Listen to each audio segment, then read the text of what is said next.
Welcome to Gatecrashers, a podcast dedicated to kicking open the door to your next favorite thing. Our mission, our creed, our code is this: to make all nerdy things more approachable and accessible to everyone. We want you to find a universe that you'll fall in love with. Marcus Parks is one of the hosts of Last Podcast on the Left, a Spotify exclusive podcast that, per the official website, barrels headlong into all things horror by covering everything from cults to cryptids to serial killers. As well, Marcus is one of the co-writers of Soul Plumber, a new series from DC's horror imprint, which releases on October 5th and can be found wherever comics are sold.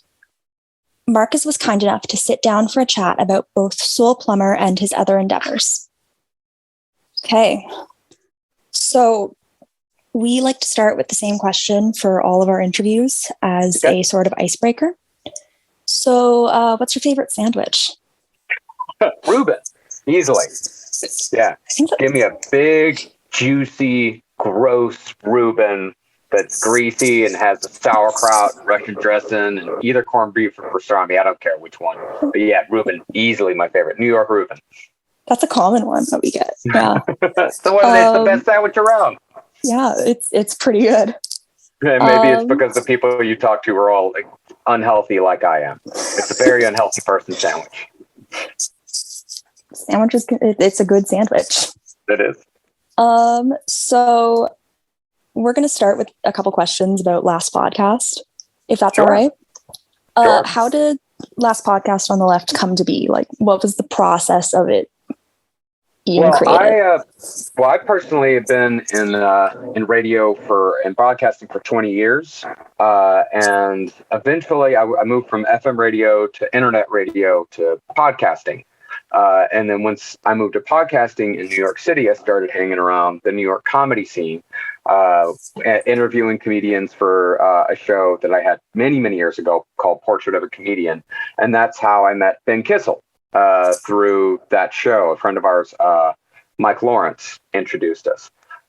And we started hanging out after the interview just because we really hit it off because we both loved horror movies.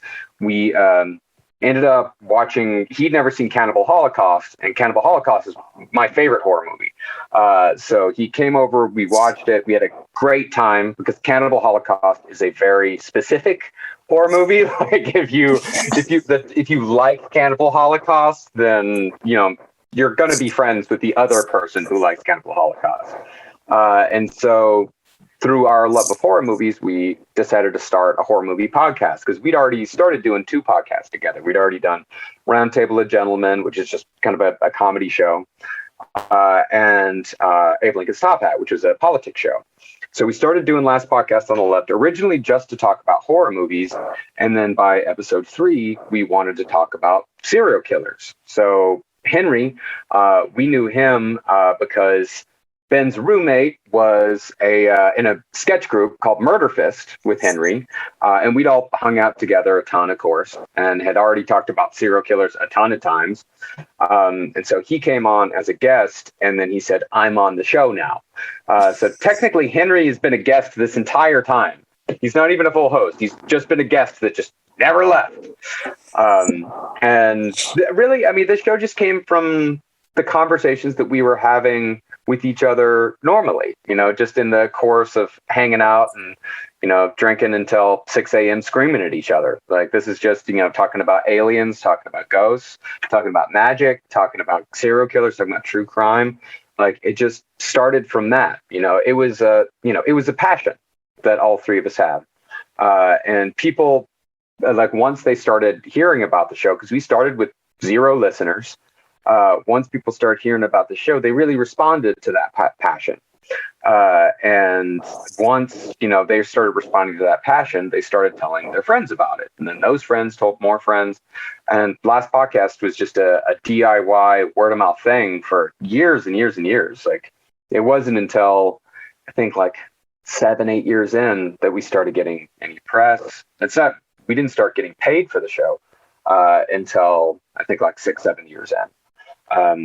And from there, people have just really responded to it. They've really responded to the passion of it. And that was just always a radio principle that, I had for years, and I really love the mission statement that you said at the beginning of the show, like the mission statement for your show. It's like I've always, had that same principle, because my very first talk show back in 2002 was a FM radio talk show about comic books called Metropolis. That was it was about passion, and about like the passion that me and my friends had for comic books and the comic book medium. And people would listen to the show even if they knew nothing about comic books at all, just because they enjoyed our passion and they responded to that. And it was also all about like bringing people in, like, come, comics are great, you need to read comics. like they're amazing. And at the time, I also worked in college. I also worked at the comic book store in Lubbock, Texas. Starbucks and Comics still open, best damn comic book store in Texas. Like when I worked there, like that was my job, which is when people would come in, to show them, like, ask, once they came in, and talking to them a little bit and be like, hey, you need to read Preacher. You would like after hearing what their tastes were, it's like, okay, you sound like you would like Preacher, or you sound like you would like Transmetropolitan, or you sound like, very rarely it's like, it sounds like you would like The Invisibles, because that's also another like specific taste, and a gigantic influence on everything that we've done, and a huge influence on Last Podcast, that's how we got asked to do Soul Plumber. Is that we the editor, our editor at DC, our now editor at DC, was a fan of the show and heard how many times we referenced The Invisibles and how much we used that as the touchstone for especially a lot of the magic stuff that we talked about throughout the years, and a lot of the esoteric stuff and the ghost stuff, and talking about how much we talk about the nature of reality. We came back to The Invisibles and Grant Morrison's book Super Gods, like again and again and again. And she also heard me making just various references here and there to comic books. And we obviously, from listening, she knew that me and Henry obviously knew our shit. So they got a hold of us and asked us, do you want to write a comic book? And for me personally, like writing a comic, it's been my dream, like for my whole life. Like, and Henry as well. Like he said that his mom found a little essay that he wrote when he was a kid that said, what do you want to do when you grow up? And he said, I want to write comic books. And for me, that was also the dream as well. It was just such an impenetrable job, comic book writer. Like who gets that? And so eventually we got, but then when DC offered it to us, they said, make us a pitch, and we pitched Soul Plumber, and they took it.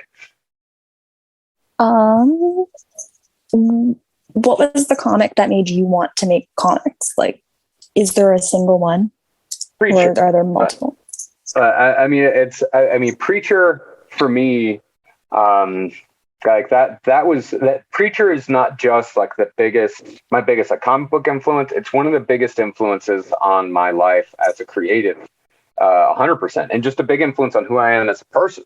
Because I'm like, as I said, like I grew up in Texas, and Preacher was so very Texas, which is insane because it was written by an Irishman who'd never been to Texas. And I didn't find that out until like years later, because, I read Preacher when, I was, 14. I started reading it when I was like 13, 14. And that was, the mid 90s. So I had no idea really, but I do, and like Preacher is a big kind of influence, because when I first I read about Preacher in Wizard, because I'm that age where like Wizard was the Bible, never missed Wizard, and so I read about Preacher in Wizard, or maybe I just saw the ad for the first issue, which is such an iconic first issue cover, that art by Glenn Fabry, where Jesse Custer is doing it shows his face against a burning church, and I was like, oh, that's like, I want to read that so fucking bad, so I went to Lubbock, which is the nearest town that had a comic book store, and I went, and this is during the comic book boom of the 90s, so a town of 200,000 people had 8 comic book stores. And I went to the one in the mall and asked, like, do you have Preacher? Do you have an issue of Preacher? And the guy looked at me like I was a demon from hell sent to tempt him into sin, and I was a 14-year-old nerdy little skinny kid, and he looked at me and he said, "We will never, ever, ever carry that book. That book is blasphemous. It is evil, and you should be ashamed for asking for it." And that made it so much more desirable. That made it what I now need to get a hold of this comic. And luckily, like a couple of weeks later, like I was out visiting my aunt in Los Angeles, and she let me go off on my own. I found this comic book store that was also a record store called Green Hell, that was named after a Misfit song. It's perfect place to find Preacher, and they had the first trade there. And I read it, I bought it, I read it, and the moment that I was done with it, I left the house again, went straight back to the store, and bought the next two. And then just read them over and over and over again. And then once I got caught up, and I had got a driver's license, like I would drive to Abilene, which is an hour away from where I grew up, once a month, just to buy single issues of Preacher. And it, that book was just so influential on, my sense of humor, like the idea that violence can be funny, the idea that blasphemy can be funny, the idea that gross shit can be funny.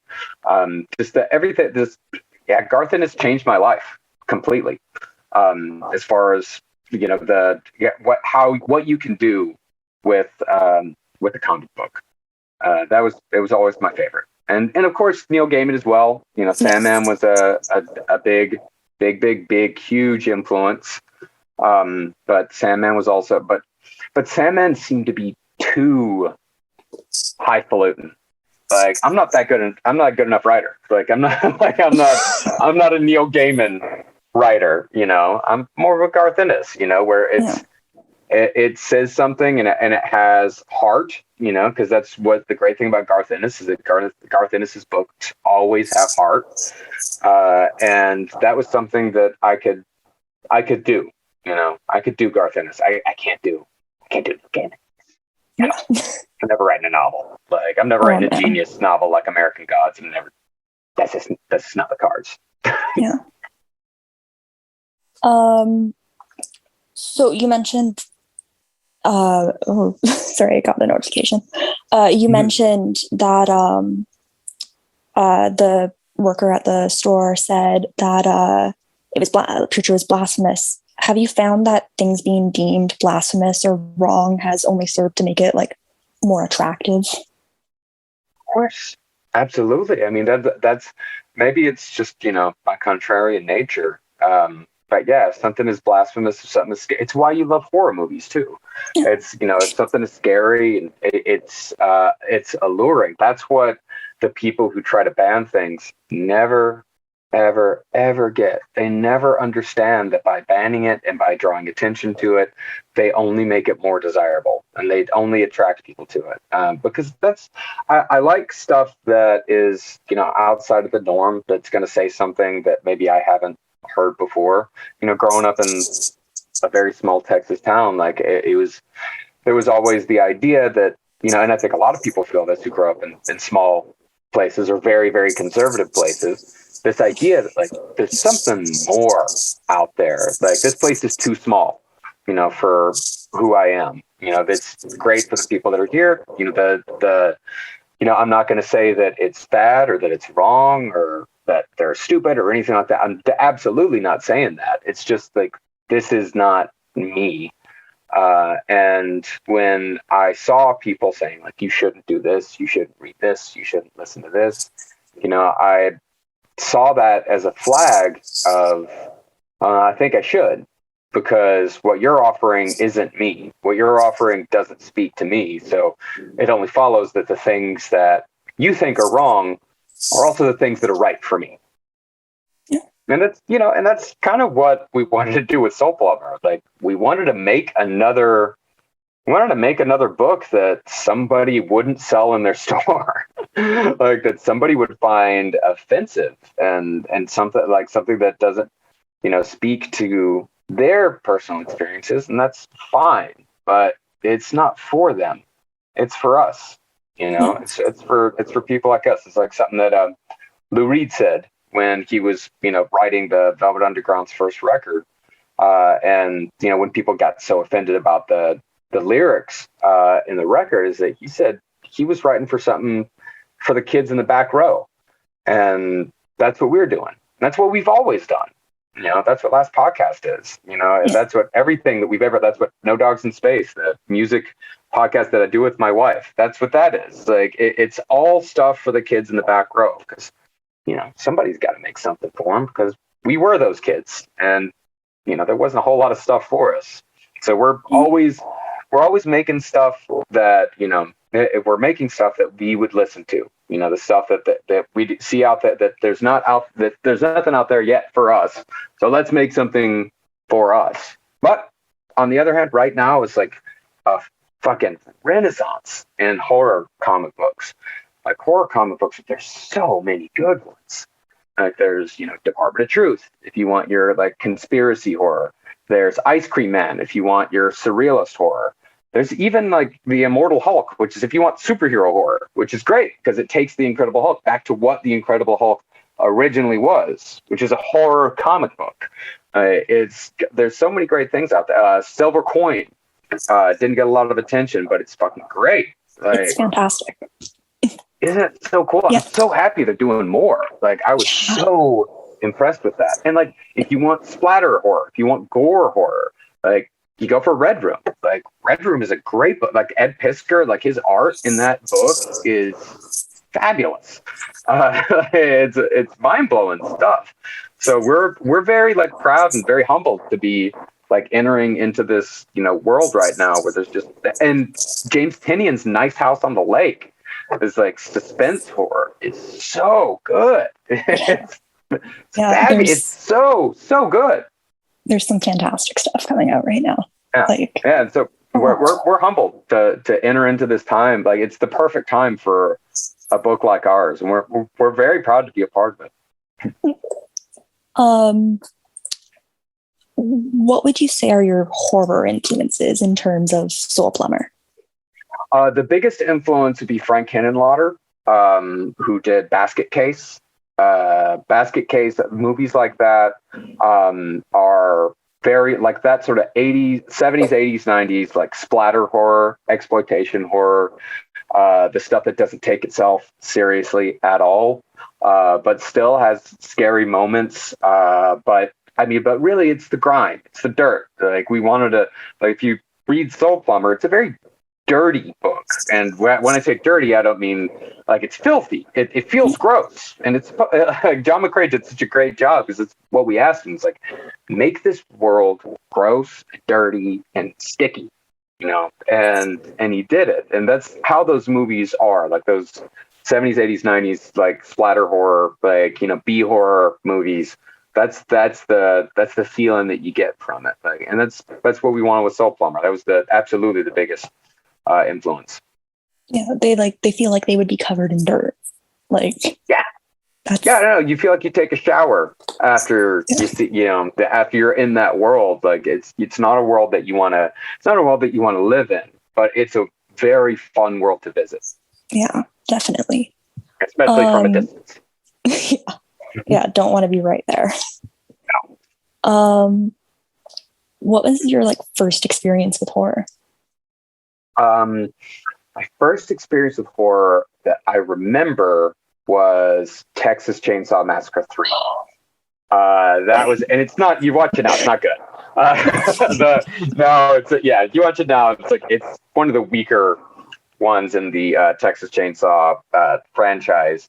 But I remember I was like maybe 8 or something like that. And my parents were, even though I grew up in a conservative area in a conservative town, my parents were not conservative at all, not even close. Like they're great. I love my parents. They were like, I was the youngest of 3, so by the time it got to me, they were like, he can figure it out, let him do it. Like I saw RoboCop when I was like 5. They're like, he's fine.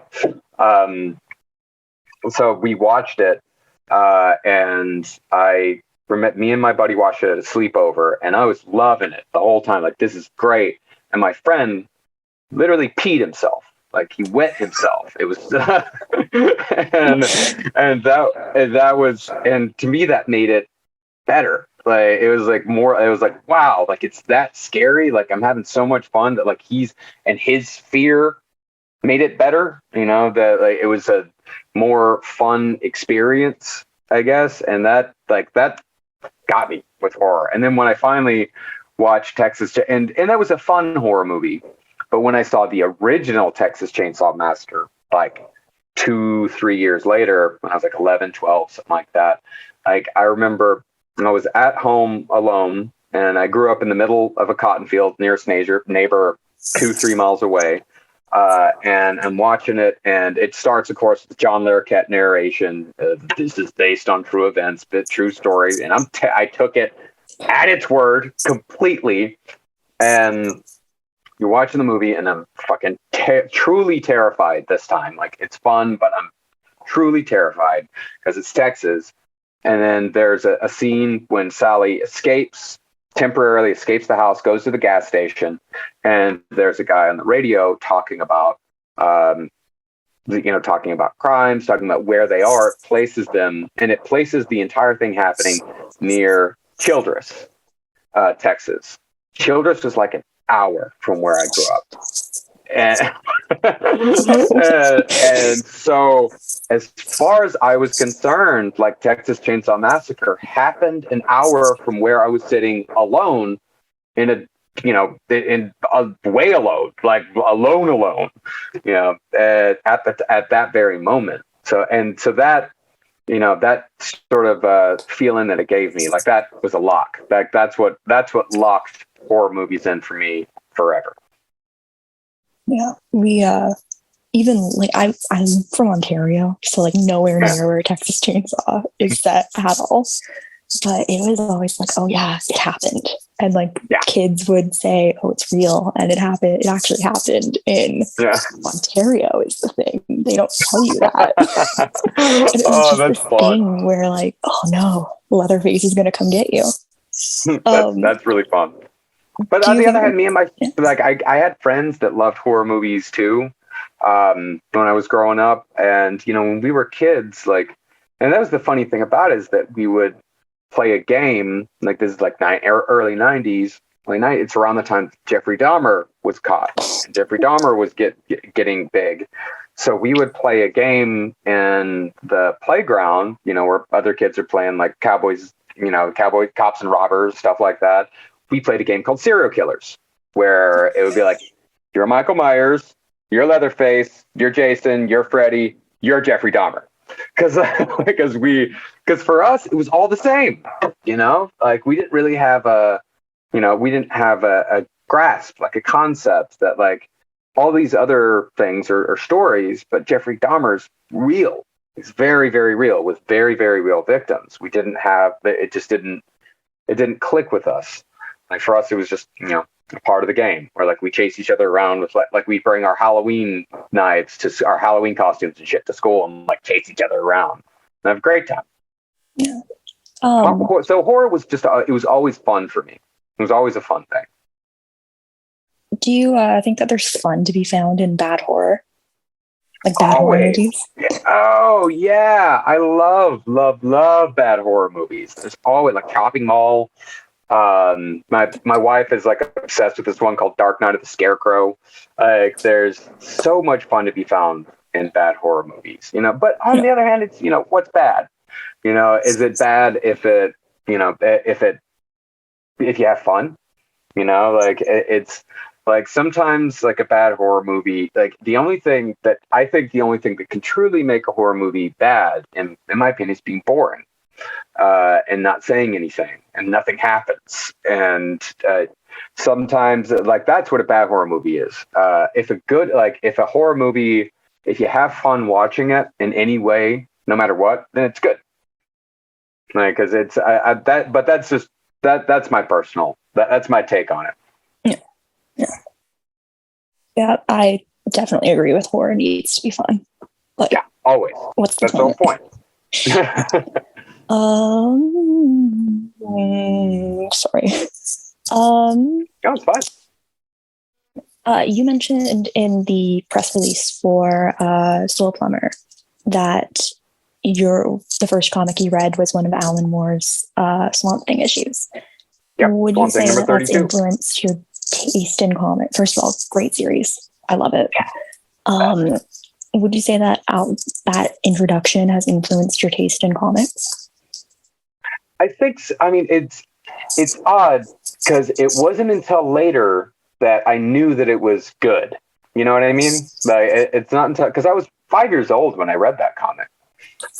And it's not this serendipitous thing that I found it, because it picked it up off some comic book shelf, probably supermarket or something like that, because that's, this is 1988 or 87, when they're still selling, supermarket, they're still selling comic books in the supermarket. Or actually, to tell you the truth, I was 5. I don't remember where I got it. I just remember reading it. Like, I remember sitting down and reading it and opening it up. And the great thing about it was, like, it was perfect for me because it's the Pogo issue, where these little cute aliens come down to Earth that are all modeled after Walt Kelly's Pogo. And they're looking for a new home because their home had been destroyed by monkey monsters, and they're trying to find a new green Earth to live on. They think they found it with Earth. Then they discover they run in a Swamp Thing. They think he's a monster. They end up becoming friends. They find out that Earth has been invaded by the same monkey monsters. Turns out the monsters are us. And then, one of them tragically gets eaten by a crocodile. And then they leave after having a funeral for their friend. Like, it's a heavy, sad issue, but because of those cute little characters, I grabbed onto it, and it, but then I also got I got the horror that went along with it, that subtle horror, that Swamp Thing's so good at. And then from there, that was, I liked comics more that had blood or that had something creepy about it. Like this Hawkman series that came out is like a 3-part series that came out in the late 80s or something like that. It was one of the Thanagarian ones where it's like the Qatar Hall, one of, the 8 lives of Hawkman. But like, it's like him on Thanagar, it's like the space cop thing, where it's Qatar Hall is a space cop on Thanagar, and there's the villain in it turns into this huge, crazy, terrifying monster at the end of it. And that was one of my favorite comics too, because it had this crazy, awful monster. And of course, I got into superhero comics and all that. Now, and I still read superhero comics, but for the most part, not as many as I used to. But the comics that I always loved best were the ones that had a horror element to it, like some gore, something scary, some monster, some alien, something like that. Those are always my favorites. Like, I think that's when I started getting into the Vertigo stuff of the 90s. That's why I latched on to all that so much, because it's not even necessarily like horror. It's just dark. Like, that's what I like. I like dark stuff. And yeah, I think Swamp Thing 32, like that, if that's the first comic you read, and at that age, you're like, the first thing of that sort that you come across, your brain clicks and says like, oh, that's what this is. That's what all these things are. So I think it subconsciously had something to do with everything that came after. What comics are you currently reading? God, a lot. No, that's the thing. I go to the store every single week. I buy the floppies. I've got a pull list. The ones that I'm loving the most right now are, the ones that I mentioned earlier, like Department of Truth is the best book on the shelves right now. It's fantastic. The art is incredible. James's storytelling is James Tynion's storytelling is insanely good. His other book, Nice House of Lake, is also wonderful. I can't wait for the full story to come out so I can read them all in order, one after another, because it's, it's one of those books that, you're supposed to be reading like one after another so you can, finally put the whole story together. Ice Cream Man, Ice Cream Man number 24 is one of the best single issues of a comic book that I've read in years. Don't you want to save Gary's life? Like, don't turn, like, if you want to save Gary's, it's got this device where it's like, if you turn the page, you will kill this man. And it's like, you make the choice to kill this man. And it's like, I found myself like, shit, do I want to turn this page? I don't know. But also, W. Maxwell Prince also worked on this book, Ha Ha, that kind of went under the radar. I was loving. Every single issue had a different story about a clown. And I love clowns. And it had horror elements to it, but it also, like I said, with Preacher, it had a lot of heart as well. Immortal Hulk. Sad to see that run ending, but I love that one. Well, else? Red Room, I'm getting every month. That Marvel Dark Ages book that came out that started a couple of weeks ago, that was fun. What else? I just started Goddesses. I just started the Monstrous Monster Goddesses? Monstrous? What is Monstrous, yes. Yeah. I just got the first. Yeah, I just got the first trade of that. It's high fantasy, so I'm reading it very slowly to get through, to really understand the world. Mind MGMT was pretty good. If you like the Invisibles, it's got that sort of feel to it. What is it? Bernie Wrightson's Frankenstein, the oversized version of that, the oversized edition of that I got not too long ago, and it's beautiful. So beautiful. Oh man, what else is on my list? That new Conan book that came out was really fun, where they put like the Warrior of Cimarron or something like that, where they put they took one of Robert E. Howard's like original Conan short stories and made a comic book out of it. It's great if you like Conan. I love Conan. The Conan series that came out a couple of years ago, that I can't remember who did it, but that was fucking amazing. Just great Conan, just great fantasy. I love sword and sandal stuff though. So yeah, that's part of it. I love comics. What can I say? Great. Comic books are my favorite thing, easily. They're just great, like the way stories can be told and everything. If someone came to you and said, I've never read a comic before, where should I start? Where would you tell them to start? It would all depend on who they are. I would have five follow-up questions of like, what type of TV show do you like? What type of movies do you like? But really it would mostly be like, what sort of TV do you like? Like, what are you watching? Do you like Deadwood? Do you like, Lost? Like, if someone likes Lost, then you can just kind of go for a lot of different comic books, because I also loved Lost, and because Lost was basically a comic book. Probably something without a lot of lore, because you can't introduce anyone to there are very few comic books that, like superhero comic books, you can just say like, here, read this. Like, very few runs, because it's also fucking confusing. The one kind of exception is maybe like Grant Morrison's New X-Men.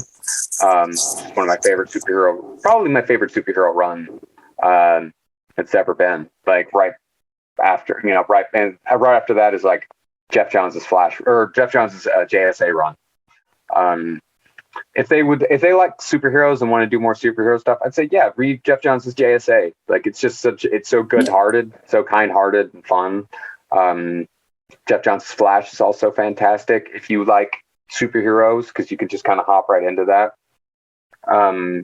If they like, if they like Lost, I would say like Why the Last Man is, they've made a TV show out of it now, but I just reread the whole thing. It's really fun. Also, the stuff that they're making TV shows, like Invincible, fucking great. You like superheroes, read Invincible. It's very simple. Like, I also just reread like all 25 volumes of that. And it's such a good book. It's so much fun. What else would be? But I don't know. But it all depends on who they are, because it's just like, because asking like what sort of comics would you, like what comic would you recommend to somebody getting into comics? It would like it's like asking like, if someone's never seen a movie before, what movie would you tell them to watch? It's like it all depends on the person. Yeah, like you're not going to tell a little kid to go go read I don't know. I can't think of Preacher, like, or The Walking Dead, Preacher. Or like tell a 5-year-old to go read Preacher. Yeah. No, you tell a 5-year-old to go read Bone. Like Bone is like, it's a fantastic, but you could also tell an adult to read Bone. Bone's one of my favorites. It's a genius series for anyone who loves fantasy. Yeah, my school library had like all of them, and it was that and Fables were like my first. Yeah, Fables was the first comic I ever read. That's like a good 14. One. That's a great introduction. Yeah. Fables came out when I was in college, because like Fables and Why the Last Man were actually released like I think the same week, either the same week or the same month.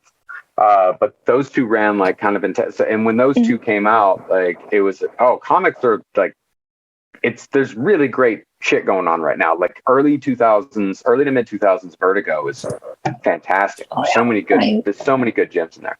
Yeah, I need to go back through it. I went Fables to Unbeatable Squirrel Girl. Oh yeah, man, you can't beat the Great Lakes Avengers. No, it was fun. How did you guys approach the process of co-writing? Well, it's funny because Henry has a TV writing background, and so he approached it the way we figured it out is like we got to write this like a screenplay, or like how he's worked out screenplays in the past. Because when we first sat down to write this, we were like, oh shit, how do you write a comic book? Yeah. How is this done? Because when you look at scripts, like everybody's script is different. Everybody writes it. Like an Alan Moore script is, for a 22-page comic is 150 pages long. Crazy. But because crazy, because every single panel is meticulously described. But a Garth Ennis script for a 22-page comic is like 15 pages, because it's just dialogue, vague, vague description of setting, and just go, So we are kind of somewhere in between, where we describe the action and what's going on, and we have an idea in our head of like what the scene should look like and what your panel should look like. But ultimately, like, we leave it to John McCrae, who's been fantastic to interpret that. But pretty much we sit down and, we plot out the comic book together, and then we say, okay, what's going to happen in this issue? And then we figure out like what happens, like scene by scene. And then we divide it up, and Henry will write like 3 or 4 scenes, and I'll write like 3 or 4 scenes. And then we put them together. And then since I have a little bit more comic book experience, like I kind of shape it where everything flows well from one scene to the next, all that. And then we send it off to DC. So and then I send it over to him, and he kind of does his, magic on it, puts in jokes, because Henry's a lot funnier than I am. And he puts in like all the fun, like the jokes and the visual thing, like all the funny stuff. And then he sends it back over to me, and I, kind of clean it up for comic book form. And then we send it off to DC, and it's so much fun. Like, I cannot tell you how much fun. I've never had more fun working on a creative project in my entire life. Like, me and Henry working together on this, like, it's so much fun working with Henry, and it's cool because we've already been working together for 12 years, something like that. Yeah, 11 years, on various projects. Even before we were working together, even before last podcast. So we kind of know each other's quirks. We know how to work with each other, and we have a lot of shorthand. So it's fabulous. Like, I can't wait to do more. In fact, I'm actually working on the lettering script for issue 2 right now. DC was kind enough to provide a review copy of the first issue. First of all, it's great. Like, incredible. Great job. Thank you so much. There are parts of it that really have like carry your and Henry's individual voices. How did I was reading, I was like, oh yeah, this is 100% like it's what you guys sound like on the show. Yeah. How did you translate your voices from the audio to the page? And did you find that having previously written the book that you guys did, The Last Book on the Left, helped with that? Well, Last Book on the Left was a grueling process. Like that was, I'm very happy we did it. And I'm very, very proud of the work we did on it. But it was hard and it took years working on that, and learning how to, I think what I learned most from the book was economy of words. And I took that even to the podcast, being more, just the art of brevity. It's hard saying more with less. And I think we brought that to the comic book, because with comics, you do have to be, a little shorter with things. Cause I honestly, one of my pet peeves with comics is if I open up a comic book and it's just a fucking wall of text. That kind of bugs the shit out of me. Like I also don't want a comic that's just art either. But I do want it to move, I wanted the story to move along. But the only person who's really pulling that off well is James Tinian in Department of Truth. Like he's figured out the formula for that, like how to do a wall of text, but also have it be a part of the story and to keep you in it. Like you're in the book. But when I open up an issue of that book, like I'm inside of that book until I'm done with it. So I think there are certainly characters that, when Eric or Edgar Wiggins, the lead, like that was a creation of mine, which sort of has ideas, and that because I grew up Christian and grew up somewhat close to him. So there's definitely a bit of me in that character, and somewhat of like my ideas on Christianity, which will certainly come up later. But Elk, that was Henry's character. The like that was 100% Henry's character. So you can see that. So it's just sort of it's taking who we are as people, and every writer brings a little bit of himself to each character, and but the best writers are they can remove themselves completely. We're also just starting. This is our first comic, and it's our first comic and the first piece of fiction that I've worked on since college. So you're going to see bits and pieces of us in there, of course. But I hope as we keep writing and keep doing comic books, because this is not our last comic book at all, not even close. I hope we can remove ourselves a little bit more and make it a true world unto itself. Because we wanted to write a comic that was not a Last Podcast on the Left comic book. We wanted to write a comic by Marcus Parks and Henry Zabrowski, where anybody could read this. Anybody can pick this book off the shelves at their comic book store, and they could read it and they could enjoy it, and they would have no fucking clue who we are or what we did in the past or anything like that. As far as they know, we're just two guys. That's always been the goal. There are little nods to the episode, to the last podcast in there, here and there, but they're not, they don't get in the way of the story. They're not roadblocks. They're just a part of the book. And it's little nods to the fans, because we know we wouldn't be here without our fans. So we want everyone to know that they're appreciated. I want to go briefly back to the podcasts, if that's okay. Sure. How does doing Last Podcast differ from doing No Dogs, which is, I love it so much. It's great. Oh, thank you so much. Thank you. I really appreciate it. I'll make sure to talk to Carolina. She'll be happy to hear that. Well, No Dogs is so much more work than Last Podcast is. because last podcast is a weekly grind. Like it's like we got to get an episode out every Friday, no matter what. Like it's got to come out, and there is a lot of research that goes into it. Yeah, but we have research assistants to help us out with that stuff. We can call them anytime and have them come and check things for us.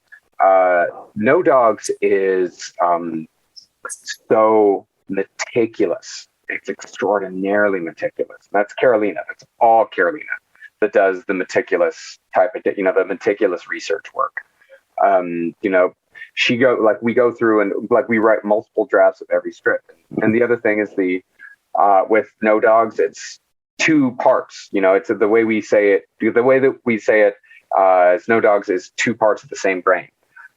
That's how me and Carolina work. We're trying to have one vision that we both tell. It's a marriage. We're married, so it's like we're going into it as a single unit telling one story. And with last podcast, I'm telling the story, and Ben is making jokes and asking questions, and Henry's also done a ton of research and is bringing in his perspective on things and adding flavor here and there, but it's still just me telling the story. And with No Dogs, it's both of us telling the story.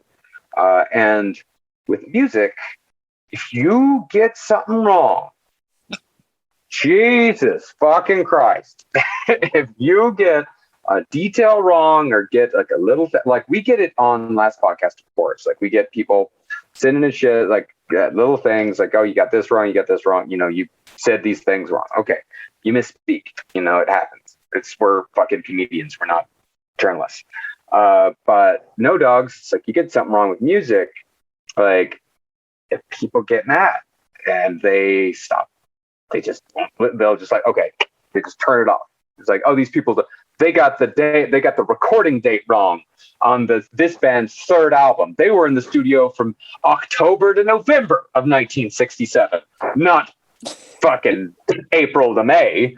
They obviously have no idea what they're talking about. So it's getting all those things right that we have to do to satisfy people, but we also want to do that. Like we need to do that because bands are such a different animal, because you're even more so than last podcast. Like you're truly dealing with humans in No Dogs' space. Like you're truly dealing with people and personalities, how they work together.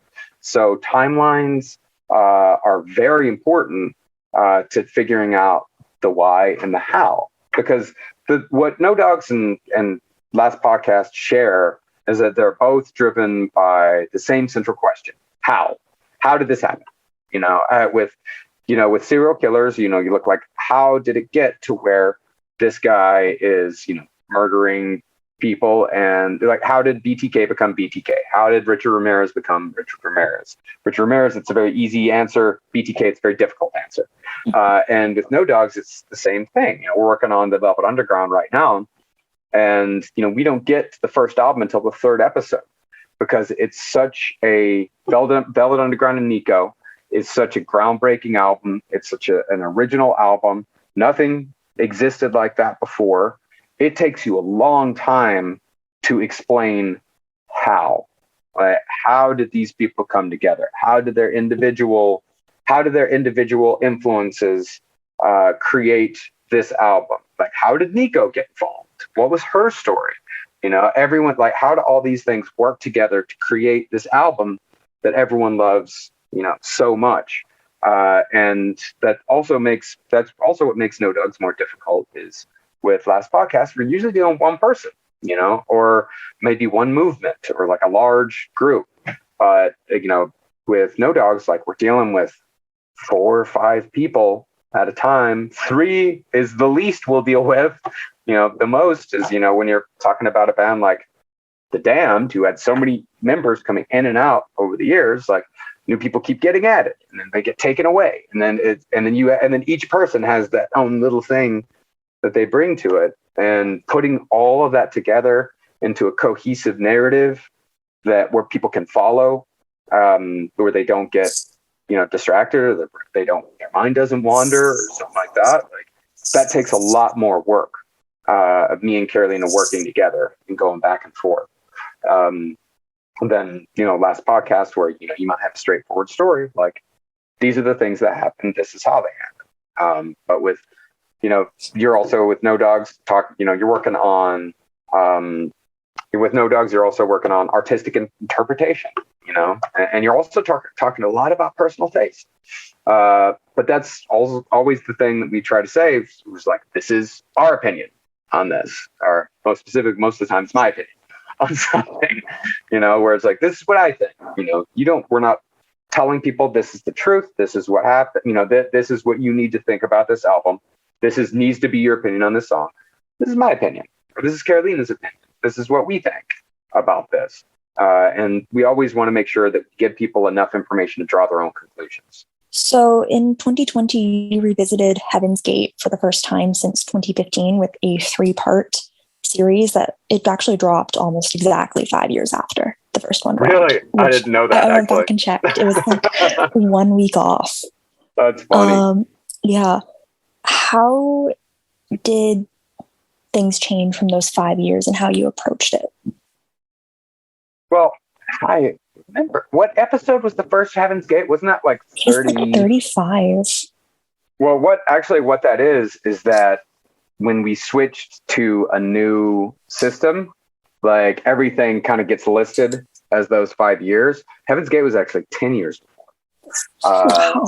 If it's episode 32, then it's at least 8 or 9 years beforehand. A lot changed in those 8 or 9 years.